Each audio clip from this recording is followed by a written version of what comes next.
I thought I'd take a quick moment just to update you a bit on Lucas's life and our family.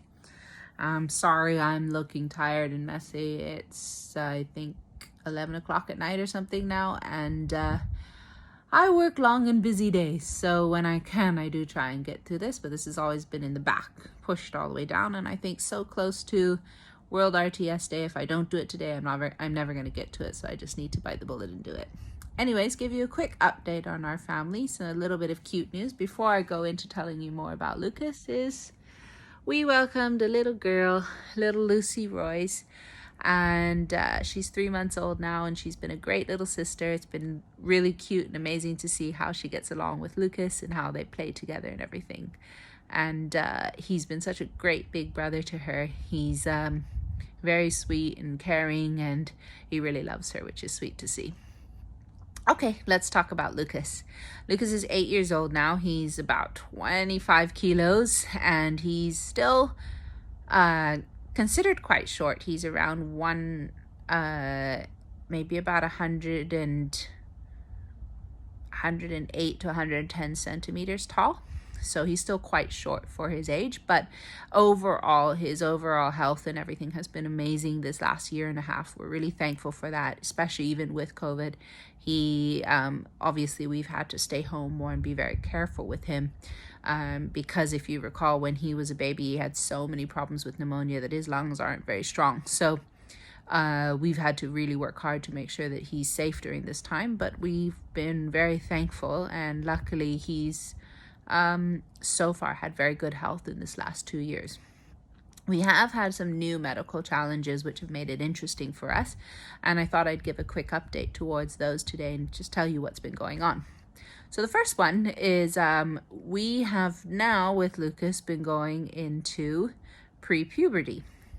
So this actually started when he was around 6.5, almost, really, just coming into 7 years old, which is really early, to be fair, for a boy to be going into it. And we were trying to figure out for the longest time.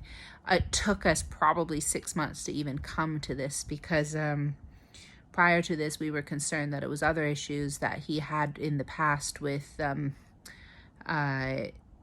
growth in the wrong places or things like that, and we were even looking at cancer at different stages. However, we were very thankful to have all of those ruled out, and when we did speak with the endocrine, it came out very clearly that this was looks like it's going to be pre-puberty for him.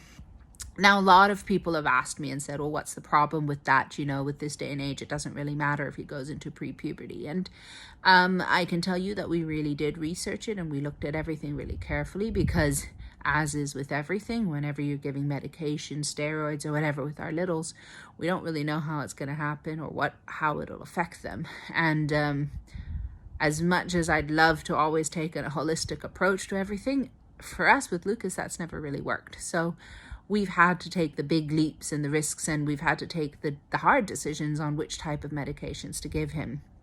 The biggest concern for pre-puberty that was when we consulted with the doctors was really the fact that going into pre-puberty is where it triggers, especially for boys, a lot of the hormones and the emotions. So they said you could consider that you're going to be having a little teenager much earlier. And to be honest, with Lucas and the fact that he has global developmental delays, he already is probably around the comprehension of around a 3.5-year-old at this time. He can't talk, as you know, and while he does very good at trying to understand and getting and communicating with his hands and with his body and overall, to be honest, he's still quite far behind in that sense. So one of the things that the doctors did speak to us is they just explained that it would probably be really quite difficult for him, and he would struggle with the emotions and everything that would come with it, and mentally he's really not ready for those type of changes. So after a lot of discussions about this, we did decide with the doctors to go ahead and give him a steroid shot every 3 months to put a stop or put a hold on these changes in his body. And so far he's taken very well to it. At the same time, we did discuss with the doctors concerning growth hormones for him also. And at this time, we decided not to go for the growth hormones with him, only for the reason, I guess, I mean, frankly speaking, it would be two reasons. The first reason would be that the doctor said that for him, he was still showing that he was growing, maybe not at the fastest level, but it wasn't that he had no growth at all. And the secondly was that unfortunately, it wouldn't have been covered financially. We would have to cover the costs, and it's a hefty cost. So we decided that at this time, it's probably something that we can hold off on for a little longer, and we'll see how it goes. But the interesting thing that we found at the same time that we were looking at this whole situation is Endo had us go through a lot of tests with him. We did blood tests. We did one test, which was like a long, I can't remember the name of it right now, but it was a test where we did it over about almost 2 hours, I believe, and where he had to be off of food and drink. He had to NPO for 12 hours before that, and they would take his blood every 15 minutes to test his different hormone levels. And we were really doing it just to see for his growth hormone and for all the other things, and we didn't really expect anything new to come up. But halfway through the test, Lucas went into sugar shock, which his sugar levels dropped down into the 70s, I believe, and he kind of just collapsed. And this has happened before with Lucas when he was younger. He used to have this happen quite a lot. If you recall, after his surgery for his when we did the fundoplication, where we fixed for his GERD, Lucas had what was called dumping syndrome, which is where his stomach wasn't able to digest the food that was coming in, and then it was putting it into his intestines. And when it would do that, his body would go into shock and his sugar levels would drop. And at that time, we had to have him on a central line with continuous sugar being put in for probably about 2 months. And so this was the first time in a long time that we had seen a sugar drop. But the doctors did have the history of it happening before, so they were ready. They had the glucose shot. They immediately gave it to him, and within, I would say, 15, 20 minutes, he went to sleep for probably an hour, but he was doing much better within 15, 20 minutes, where he was breathing properly and he wasn't in any stress and all. It was hectic and it was stressful, but the interesting thing that came out of it is that we found out that Lucas has a cortisol deficiency. And the doctors do suspect that he's probably always had this, but we've just never detected it until now.